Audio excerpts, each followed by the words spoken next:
Is Africa for sale? Who will buy? How much is Africa? Is anybody pricing? Or they are forcing their way through? The scramble for Africa hasn't ended. Africa remains the playground for international actors. Actors playing in their own interest. Actors exploiting Africa. And it seems Africans are part of the exploiters of their land. There is crisis in the Sahel. Military in, France out, Russia in. We started the discourse on Monday. Let's continue the discourse. Welcome to this class of politics, history, and power. I am Edmond Obilo. Look at this. The word for sale. You see it? The word for sale. What is this book talking about? It's also talking about Africa. Africa for sale. We'll talk more as we go. Africa has always been a playground for big powers, starting from the age of the transatlantic slave trade to the age of colonialism. And now, we are in the age of neocolonialism. These forms of engagement positioned Africa as a place to be exploited for profit by anyone with the gun. If you have the gun, you win in Africa. The colonialists came with the gun and they won. African leadership are exploiting their peoples with the gun. So come with the gun, you win.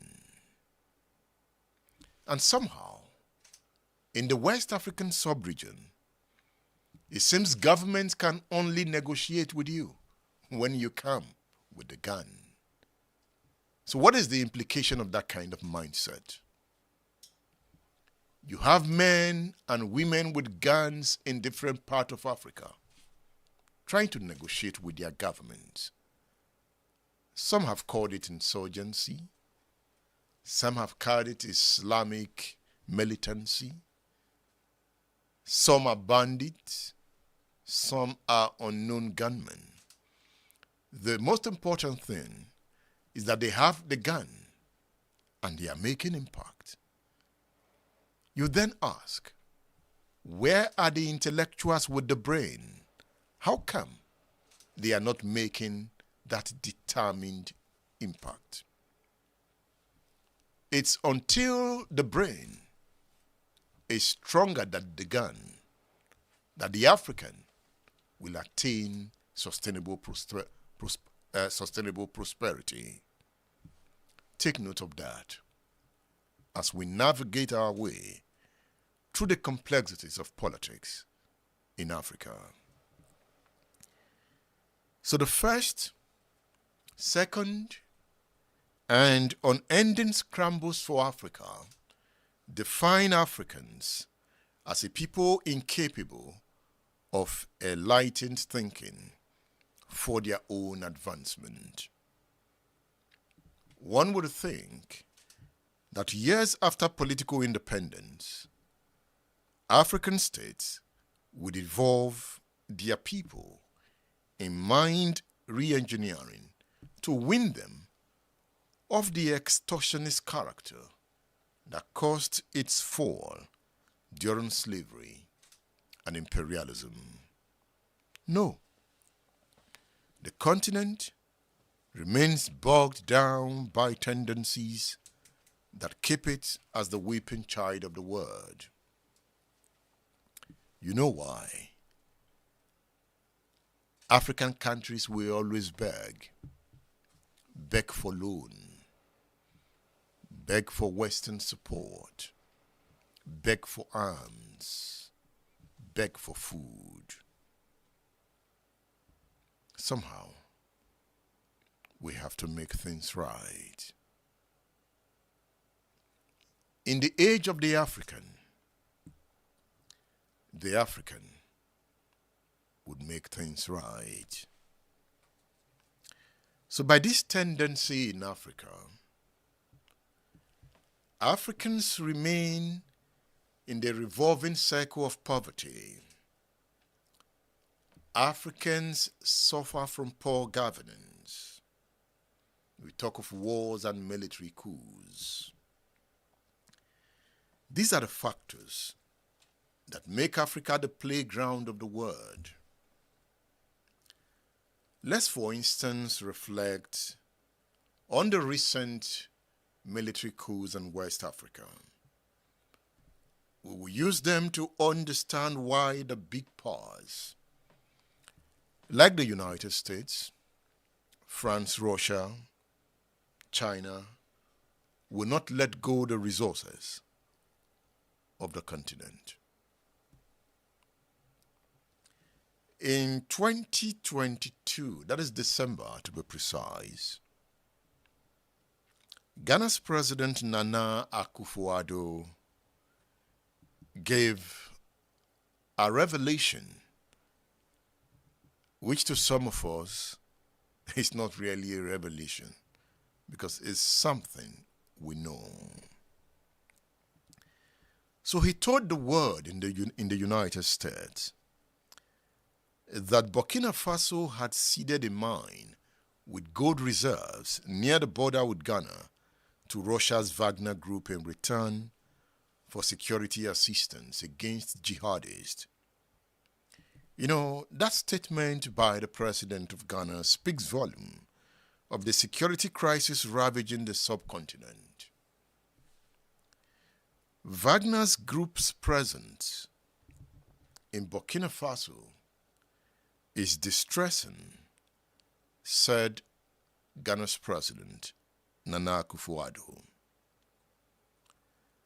President Addo says that what is going on in Burkina Faso must be viewed from the exploitation angle of international politics. He made a statement at the sidelines of the U.S.-Africa Summit in Washington, D.C. on Wednesday, the 20th of December, 2022. Let me quote him. Today, Russian mercenaries are on our northern border. Burkina Faso has now entered into an arrangement to go along with Mali in employing Wagner forces there.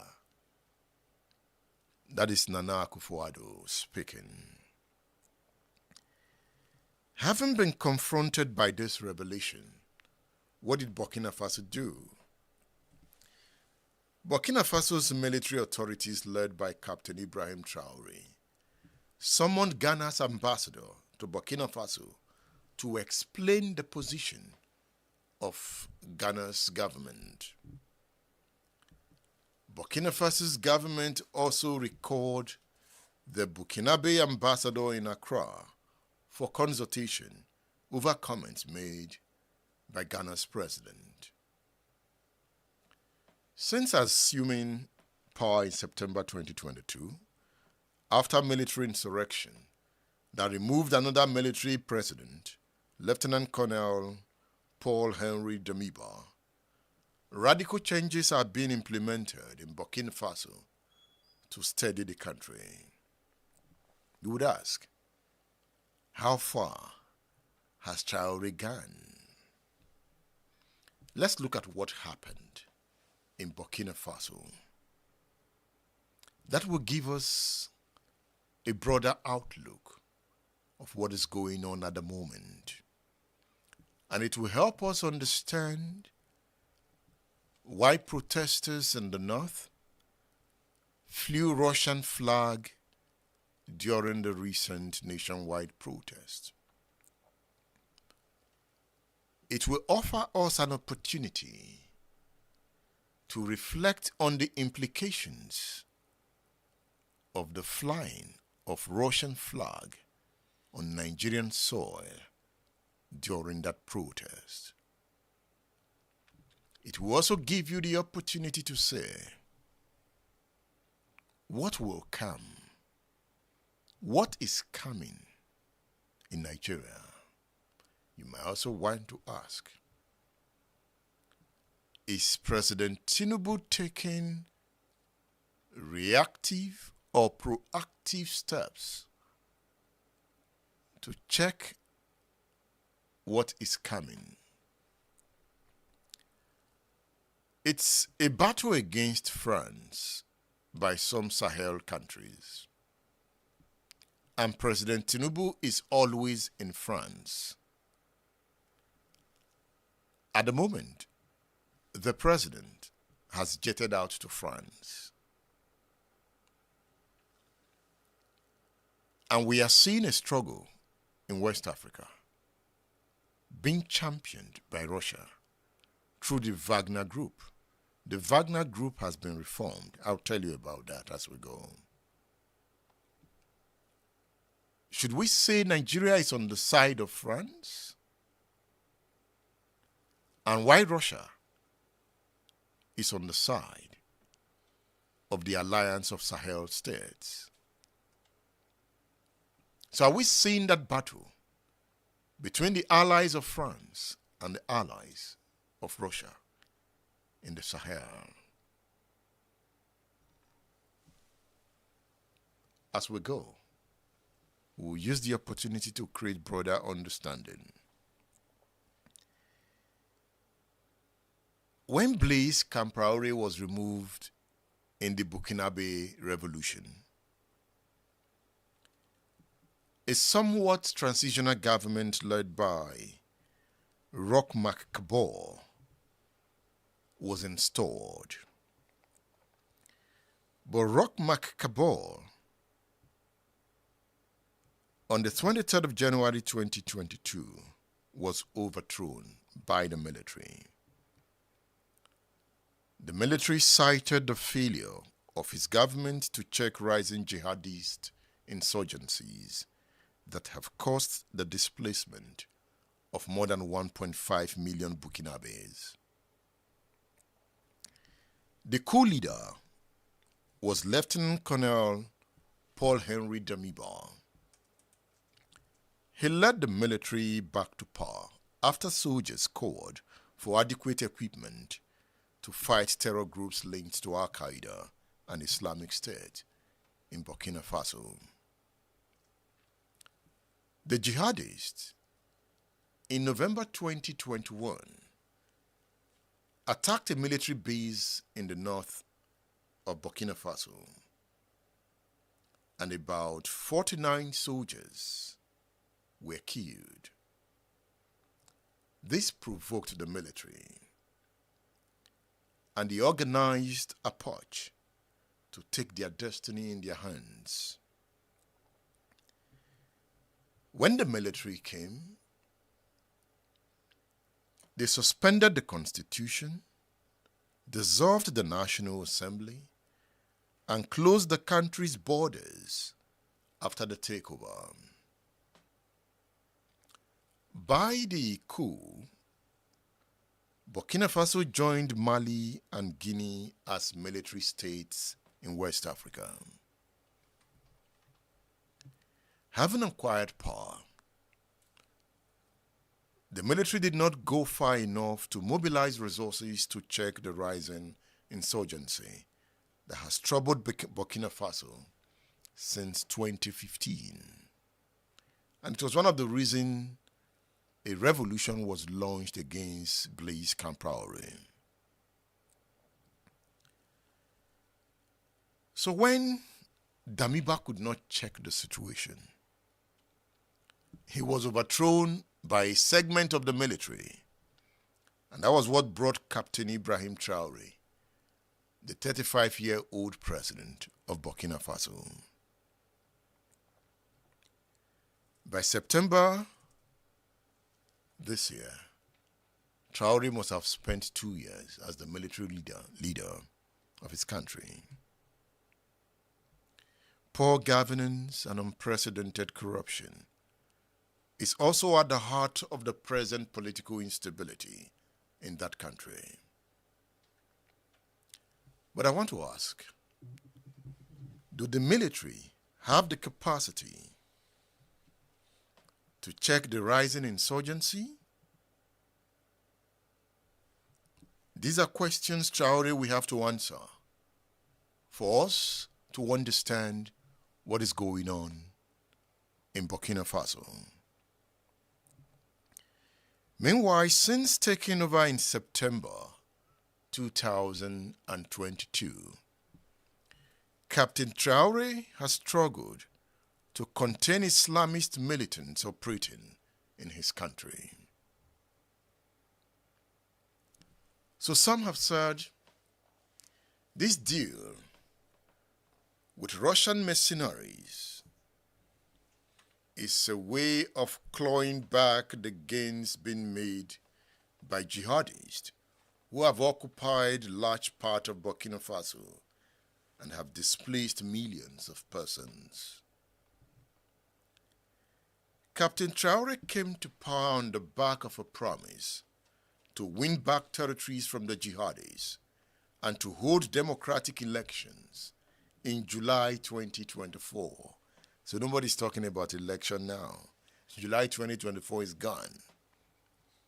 So he has moved from a transitional government to a government, and he's been backed by Russia. Burkina Faso is towing the same line as Mali, and Niger has joined. These are countries suffering under the weight of jihadist insurgencies, like Nigeria. The military in Mali took over in 2020, blaming the democratic government of the time for inaction over militants holding Malian territories and killing thousands of innocent citizens. The military in Mali also blamed France for not doing enough to stem the tide, causing the French government to withdraw its forces from the country after more than a decade of fighting the militants. We talked about that on Monday. To fill the vacuum left by France, Mali had to bring in the Wagner groups from Russia.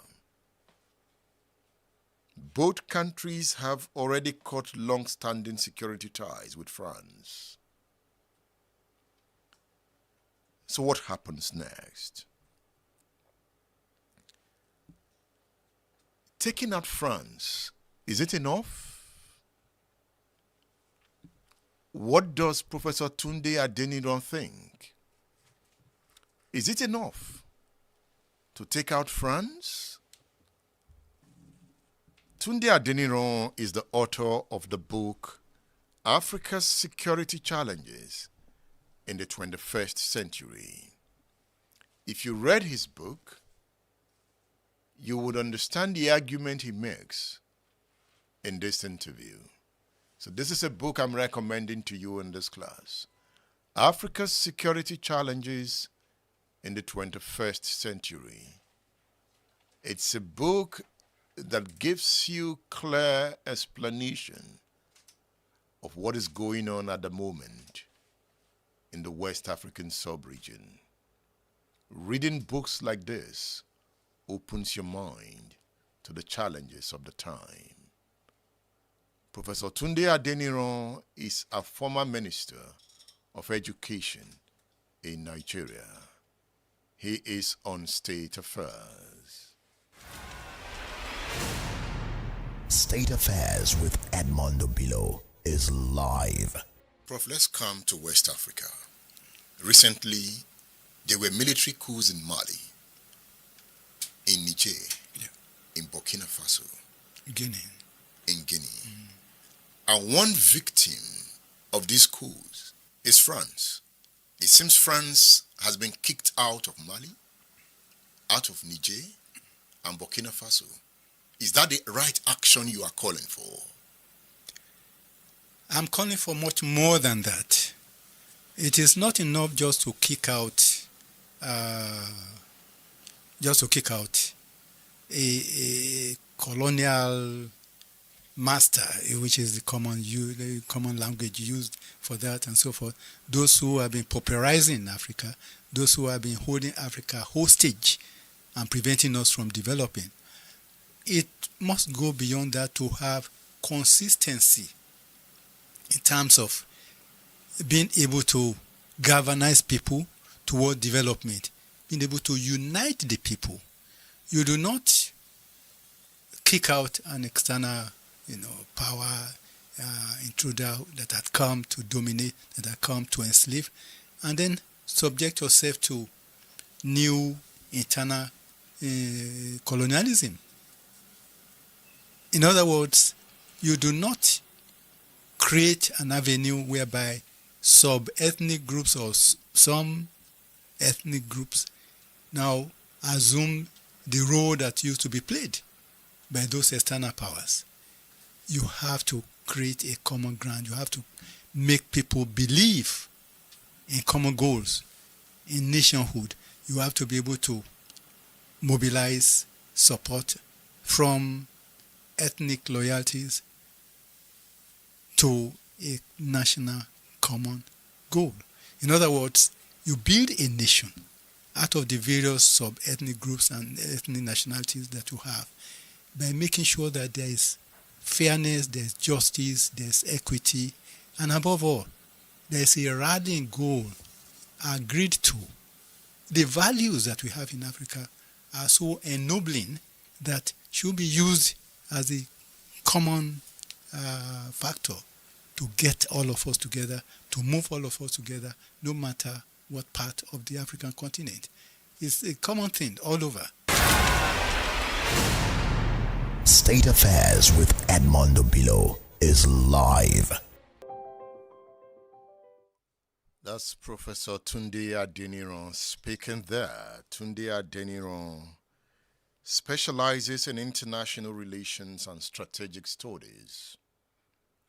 His book, Africa's Security Challenges in the 21st Century, Power, Principles and Praxis in Global Politics, is a must-read.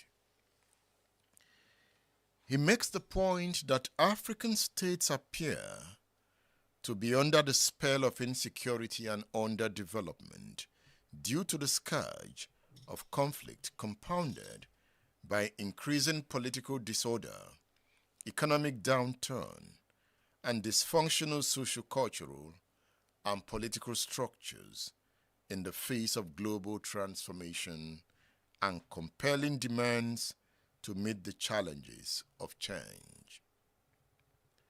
According to the professor of international relations, the trajectory shows that poverty, retrogressive governance, underutilized and mismanaged resource endowments, the phenomena of crisis, violence, and terror continue to characterize many of the states, while external relations have not been coherent and reconciled to the advantage of the African states. So this book that he wrote profiles critical solutions to the lingering problems and the policy options to shape and secure Africa's future in the global arena. The book is an explicatory tour, an incisive strategic analysis of the world's political outlook and Africa's security imperatives to bring about sustainable peace, meaningful democracy, justice, equitable development, and advantageous global presence in a world of unsettling scenarios. So this book I'm recommending to you is a comprehensive overview of the factors that matter in the 21st century regarding governance, conflicts, peace, and development in Africa, and the region's role in world politics. It is a mandatory reading for anyone concerned about the future of Africa in a rapidly changing world. Professor Tunde Adeniran's book, Africa's Security Challenges in the 21st Century. It's a classic. You can get your copy on udarabooks.com. udarabooks.com. You can also order your copy on our WhatsApp numbers. Just chat us up on our WhatsApp numbers. The numbers are on the screen. And you can order your copies on WhatsApp. Another book you should read as a student of this class is this one, The Word for Sale. The Word for Sale. It's a great book. It's a book written by Javier Blas and Jack Fasci. The Word for Sale. Money, power, and the traders who barter the earth's resources. It's one of the best books to read about what is going on in Africa and the rest of the world. In this book, you will meet the billionaire traders who supply the world with oil, metal, minerals, and food. You've probably not heard of them. They wield unimaginable political and economic power. And like it or not, you are one of their customers or victims. If you read this book, you will know how to protect yourself and to protect Africa. This book is a thriller. I can't stop reading it. The Word for Sale. Money, power, and the traders who barter the earth's resources. The Sunday Times said the book is jaw-dropping. Reuters says that this book is fascinating. The Economist says the book is gripping, while Financial Times says riveting. I recommend this book to you. Get your copy. Order your copy on udarabooks.com. udarabooks.com or through our WhatsApp numbers. The numbers are on the screen. And we're also going to share the number on the comment section so that you can have the numbers. WhatsApp chat only. Thank you. We are talking about political instability in the Sahel. Military in, France out, Russia in.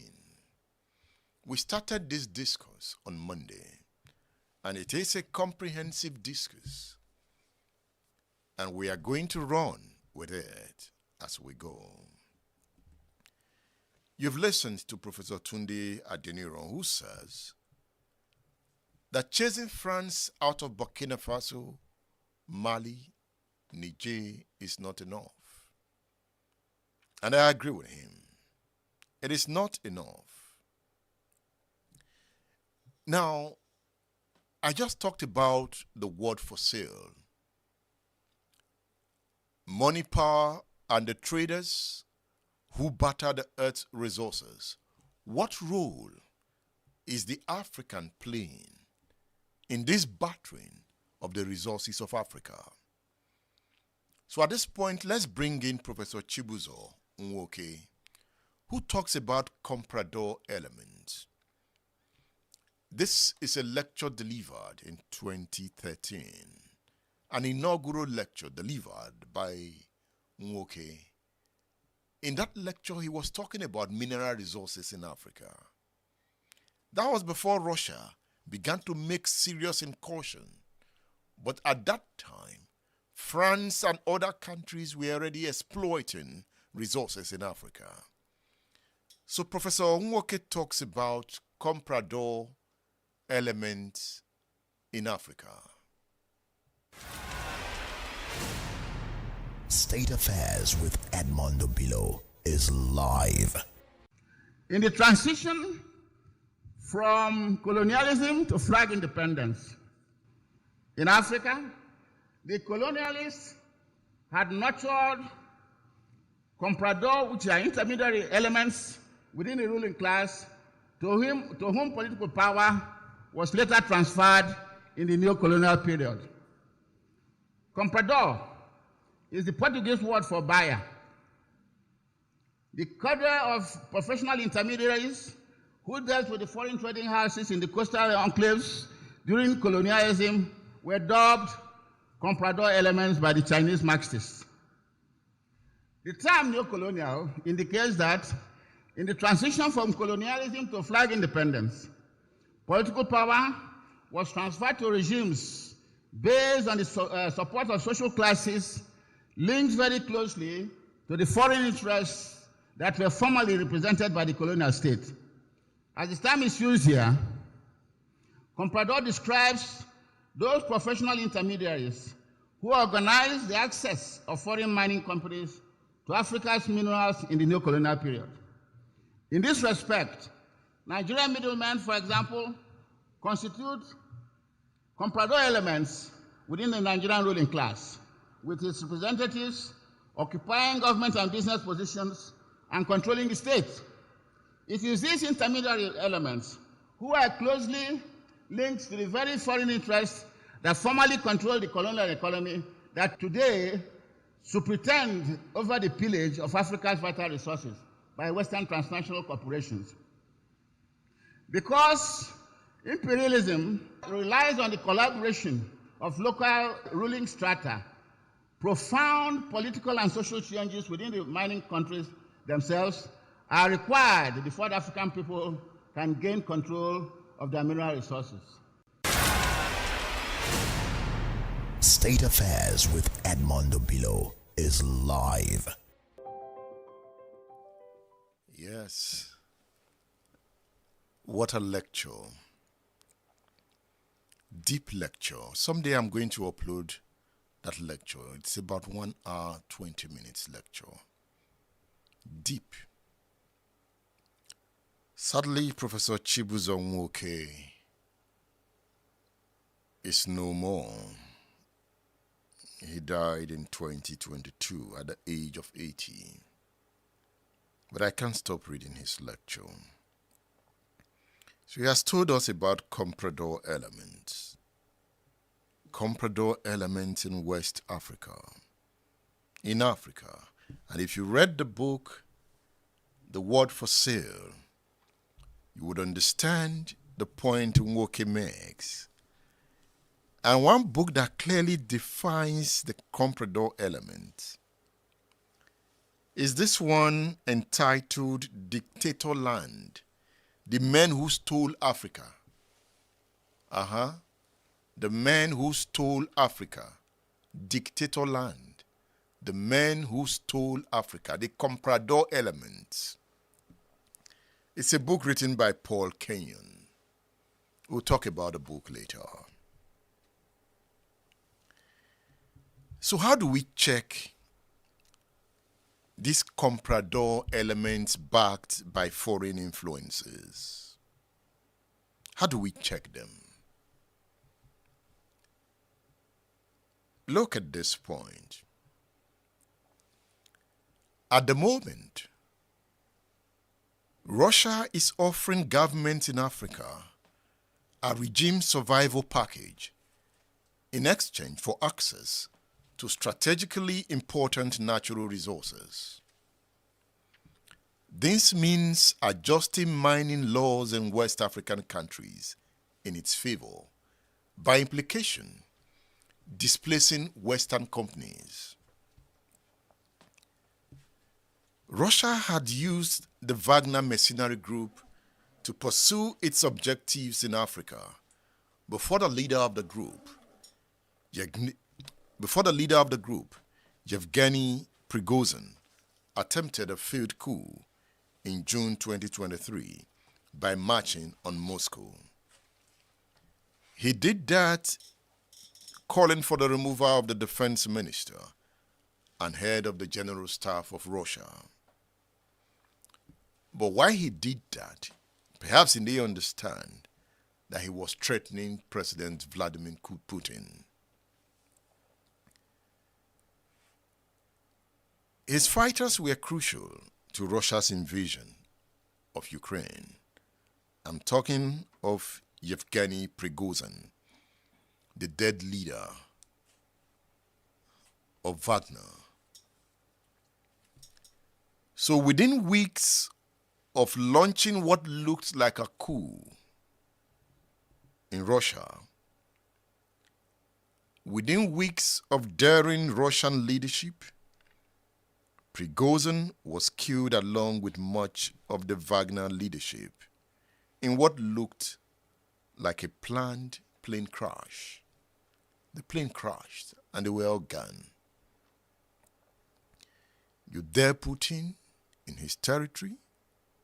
Perhaps Putin taught him a lesson. But Putin has learned from what happened. How did Prigozhin become so powerful? Because he was given the control of the Wagner mercenary group. Putin will not make that mistake again. So Wagner's operation in Africa is now directly under the control of Russian military intelligence. The country's multi-billion-dollar operations are now mostly being run as the Russian Expeditionary Corps. Russia is now in control of Wagner Group, so that another Prigozhin will not rise to dare Putin. So the reformed military group have their eyes on Africa's mineral resources while providing protection for the military government in West Africa who are signing away their mineral rights. Remember, Nana Akufo-Addo raised the alarm that Burkina Faso has signed out its gold mine to Russia. So Russia will protect the leader of Burkina Faso from another coup. So the point Adeniran made in that interview, so if Russia gets angry with Traoré, what happens to Traoré? So Traoré will be under that spell of Russia. Remember, Traoré has provoked France. Interesting times in West Africa. The new leader of the corps, that is the new Wagner, or Wagner 2.0, Andrei Avarinov, in September 2023, took a tour of Africa to consolidate Russia's partnership with its allies. Accompanied by Russia's Deputy Defense Minister, Yunus Berg, General Avanov toured former Wagner operations in Africa. They started their tour in Libya and they met warlord General Khalifa Haftar. So their next stop was Burkina Faso, where they were greeted by the 35-year-old coup leader, Ibrahim Traoré. After Burkina Faso, they landed in the Central Africa Republic. And the Central Africa Republic is where Russia is best established in West Africa. Okay, it's CAC in West Africa. Okay, it's in the central of Africa. That's why it's Central African Republic. So the Wagner Group is well established there. In fact, the Wagner Group helped to solve the civil war in Central Africa Republic. So from Central Africa Republic, they went to Mali to meet the leader of the junta there. So what is at play is foreign policy. What is at play is influence. And when you look at foreign policy, it is a reflection of the domestic aspirations of a state, in this case, Russia. It's a statement of goals or objectives of a country. It includes the techniques and ways by which the goals are to be pursued and achieved. It is also an assessment of a country's power relative to that of others. Russia's power relative to that of Mali, to that of Niger, to that of Burkina Faso. Foreign policy is defined by national interest, and Russia is pursuing its interest. Burkina Faso pursuing its interest. National interest is about national security, national welfare. It's about prestige. As part of the deal to profit from minerals in these countries, Russia, for example, is training Burkinabe officer cadets and officers at all levels, including pilots in Russia. I want you to note that the three West African states with close links to Wagner, that is Mali, Niger, and Burkina Faso, have all experienced military takeovers in recent years. They've since announced their withdrawal from the regional bloc ECOWAS and the creation of their own alliance, known as the Alliance of Sahel States. They are emboldened by their close ties to Russia and the need to prove to France and Western partners that their long years of economic exploitation has come to an end. This concerted push against France is also connected to the failure of the country to stop the ongoing Islamist insurgency, having been on ground running counter-insurgency operations for more than 10 years. So how do we check the influences of these powers in West Africa? Professor Tunde Adeniran again. He speaks on how to check the influences of these countries. State Affairs with Edmondo Bilo is live. Apart from these African leaders, African countries, trying to get these crisis areas, to mold them, to get them to toe particular lines favorable to their own perspective, you also see the external forces at work. If the mineral resources are not available to these outside forces, would they be able to maintain their standard of living? Would they be able to amass more resources, wealth, and so forth to be able to dominate the world or to control us? The money they get, all the things they take from Africa are what we are borrowing back from them, putting us in perpetual debt. But they use the African. They use the African, yes. Remember Patrice Lumumba? Of course. Mobutu was used. Oh, yes. They took him out. To eliminate him, because he was strong-willed and he felt he needed to liberate Africa and go in a particular direction, which would be to the betterment of Africa, to the liberation of Africa, and more importantly, to make Africa trod a path that will consistently strengthen the African vision, the type of development that will make Africa respectable. Professor Adeniran, I'm still on the Congo. That country in recent time has fought two devastating wars. How do we stop the big players in world politics from controlling Congo? It is a war of resources. When they got tired of Mobutu, they kicked him out. They brought in Kabila. At some point, Kabila was assassinated. There is still no peace in the Congo, and you have mentioned the influence of external forces. How do we check them in Africa? We can check the external influences. We can do that not by appealing to them to please leave us alone. but by taking appropriate actions. I did say earlier on that the policies that we pursue, the goals that drive us, these are the things that will enable those people, that will tell them, look, the signal will be clear that indeed Africa has come of age and that we want to be left alone, not by mere vocalizing it, not through any advocacy and all that, but by the actions that we take.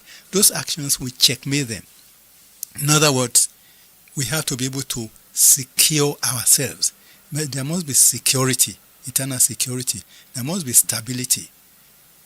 So long as we continue to make ourselves vulnerable, so long as we continue to have leaders who are not committed to national development, to African development and security, we will not be able to get out of the chains of these former colonial powers and other superpowers.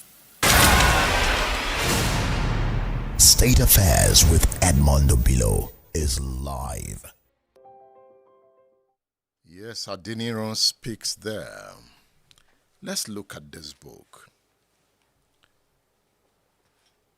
Dictatorland, the men who stole Africa. They stole Africa. You say, look at this book. I don't know how many books you have read, but these are the kind of books to read as an African who is concerned about instability and exploitation in Africa. This book is a breathtaking account of how a handful of men were handed a continent of rich lands and poor people. How they became tyrants overnight and turned their countries into cruel kleptocracies. This book tells you how these men ransacked their treasuries to make billion-pound fortunes and lived in unimaginable luxury while their people often starved. You have those men in Nigeria and in many West African countries.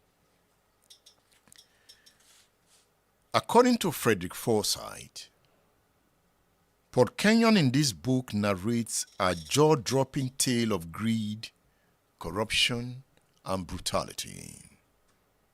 The Comprador elements. If you go by the review of the Financial Times, the stories that this book tells of dictators such as Robert Mugabe and Muammar Gaddafi are grimly fascinating and leave the reader to ponder why so many of Africa's liberation heroes turned into villains. Dictatorland is humane, timely, accessible, and a well-researched book that shines a light on urgent African issues that can no longer be dismissed as merely somewhere else problem. That is the book I'm talking about, Dictatorland. The Men Who Stole Africa. Get your copy on udarabooks.com. That is where you can order your copy, udarabooks.com, or through our WhatsApp numbers. The numbers are on the screen. You can just chat us up for a copy of the book. We've talked about Russia, and we'll keep talking about them. But there's this point I want to make. If you check my social media pages, I've made the point there. Russia's strategic moves in West Africa. In Mali, recent changes to the country's mining laws have shifted control of natural resources into the hands of the military. This move has already caused ripples across the international market, with an Australian lithium mine suspending trading on its shares due to uncertainty surrounding the new regulations in Mali. While the focus has largely been on lithium and gold mines, experts are warning of a potentially larger issues brewing in the region. The situation in neighboring Niger could soon escalate into a major strategic challenge. Niger is very close to Nigeria. In fact, Niger shares border with Nigeria. Porous borders for that. So whatever is going on in Niger should interest you. In Niger, Russia is reportedly pushing for concessions that would strip French access to the country's valuable uranium mines. Internal memos suggest that Russia is trying to replicate the influence it has gained in Mali, but this time with even greater stakes. Why is this significant? France relies more on nuclear power than any country in the world, with 56 reactors generating almost 2/3 of its electricity. A crucial part of the uranium fueling those reactors, that is about 20%, comes from Niger.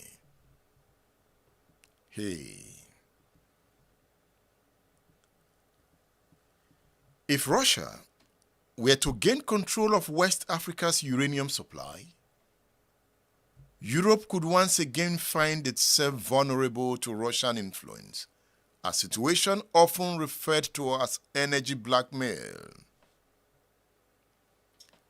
The issue is further complicated by long-standing complaints that France, as a former colonial power, has exploited nations like Niger in its trade dealings, leading to tensions and a growing desire for change in the region. Professor Olawale Albert is a professor of conflict and peace studies. He looks at this mining subject in a nutshell. State Affairs with Edmondo Bilo is live. There's also the question of mining in these communities. Yes. Some are saying there are foreign interests bringing in weapons and arming these bandits to take over these communities so that they can move in and mine illegally. Yes, mining is one of the problems. Mining is one of the problems. Well, let me even say it's a major problem. A colleague was interacting with me from that part of Nigeria yesterday, and he said people are talking about uranium in Niger, that there is plenty of uranium in Plateau that people are taking away quietly. Who are these people taking away these high-priced mineral resources and giving weapons to our people? You see, there are a lot of questions that we need to answer. People go to Zamfara State to mine different kinds of things, but they tell us the only thing they are mining there is gold. It is not true. It is not true. So we cannot be deceiving ourselves and be pretending that we are running a viable country. Nigeria is not viable as presently structured. It's not viable. People are taking away all kinds of mineral resources, and nobody is in charge. Nobody is stopping them. And so Nigerians are taking over their mineral resources. But I was told yesterday that there is plenty of it in Plateau State, that only the local people are aware of what is going on. So we need a president, we need a leadership that will take charge of this country. For now, nobody is in control.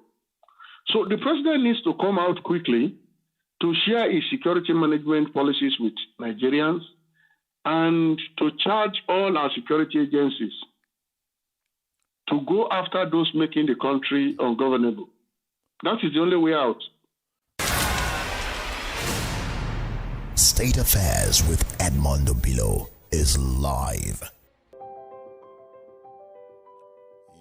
That analysis talks about Nigeria, and you can see what mineral will cause, like what is going on in Niger, in Mali, in Burkina Faso. Let's round up this edition with this point. When we talk about weapons in West Africa, the 5 largest arms exporters in 2016 to 2020 were the United States, Russia, France, Germany, and China. The 5 largest arms importers were Saudi Arabia, India, Egypt, Australia, and China. Meanwhile, Russia is the largest exporter of weapons to sub-Saharan Africa. So take note of that. The continent received 18% of Russian arms export between 2016 and 2020. These figures I'm talking about were extracted from a report entitled Trends in International Arms Transfers 2020, published in March 2021 by the Stockholm International Peace Research Institute. So you can see the influence of Russia in West Africa. It's about raw materials. So let's go back to Professor Chibuzo Nwoke's inaugural lecture.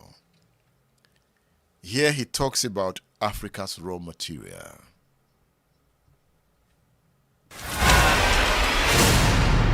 State Affairs with Edmondo Bilo is live.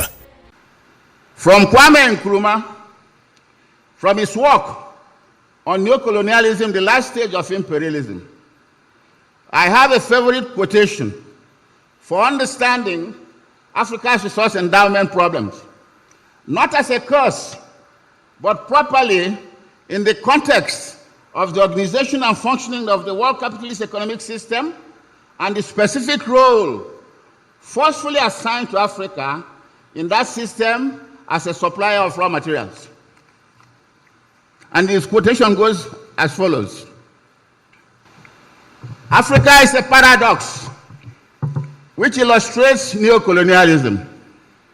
Her earth is rich, yet the products that come from below and above her soil continue to enrich not Africans predominantly, but groups and individuals who operate to Africa's impoverishment. If Africa's multiple resources were used in her own development, they would place her among the modernized continents of the world. But the resources have been and are still being used for the greater development of overseas interests. At least from Nkrumah, we now know the origin of Africa's so-called resource curse. In other words, much of Africa's underdevelopment is the result of its engagement predominantly in primary resource production, which is controlled by foreign transnational entities merely for export to the metropolitan countries. Africa's stagnation in the role of raw materials exporter is regularly reinforced by the classical economics principle of comparative advantage.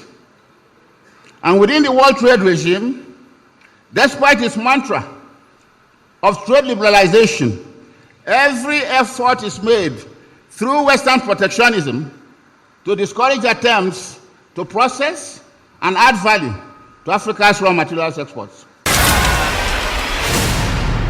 State Affairs with Edmondo Bilo is live. Okay. We need to know where we are coming from. So I have brought you these 2 books written by the same author, Martin Meredith. This one, The Fortunes of Africa, a 5,000-year history of wealth, greed, and endeavor. When it comes to Africans' history, I think this is one of the most comprehensive work on African history. A research on 5,000-year history, at the beginning, The Fortunes of Africa, a 5,000-year history of wealth, greed, and endeavor, written by Martin Meredith. Africa has been coveted for its riches ever since the era of the pharaohs. In past centuries, it was the lure of gold, ivory, and slaves that drew fortune seekers, merchant adventurers, and conquerors from afar. In modern times, the focus of attention is on oil, diamonds, and other valuable minerals. So Martin Meredith uses this book to trace how far we have come. He says land was another prize. The Romans relied on their colonies in North Africa for vital grains shipments to feed the population of Rome. He says Arab invaders followed in their wake, eventually colonizing the entire region. According to Martin Meredith, in modern times, foreign corporations have acquired huge tracts of land to secure food supplies needed abroad, just as the Romans did. In the book, Meredith says, in this vast and vivid panorama of history, he traces the fortunes of Africa over a period of 5,000 years. With compelling narratives, the author traces the rise and fall of ancient kingdoms and empires, the spread of Christianity and Islam, the enduring quest for gold and other riches, the exploit of explorers and missionaries, and the impact of European colonization. The author in this book examines too the fate of modern African states and concludes with a glimpse of their future. This book is history on an epic scale. Order your copy on udarabooks.com, udarabooks.com, or through our WhatsApp numbers.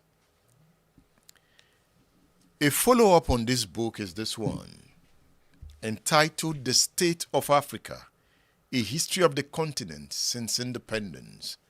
This ended before independence, but this is after independence, a follow-up on the fortunes of Africa. You should have the two. For your sisters, give them as gift. Give people gift, the gift of books. You see, the fortunes of Africa have changed dramatically since the independence era began in 1957 in Ghana. As Europe's colonial powers withdrew, dozens of new states were born. Africa was a continent rich in mineral resources, and its economic potential was immense. Yet, it soon struggled with corruption, violence, and warfare, with few states managing to escape the downward spiral. So what went wrong? In this reverting and authoritative book, Martin Meredith examines the myriad problems that Africa has faced, focusing upon key personalities, events, and themes of the independence era. He brings his compelling analysis into the modern day, exploring Africa's enduring struggles for democracy and the rising influence of China. This book is essential reading for anyone seeking to understand the continent's plight and its hope for a brighter future. These are my books of the day. These are my books of the day. Order your copy on udarabooks.com. The program is State Affairs. Let's raise the tune as I breathe in.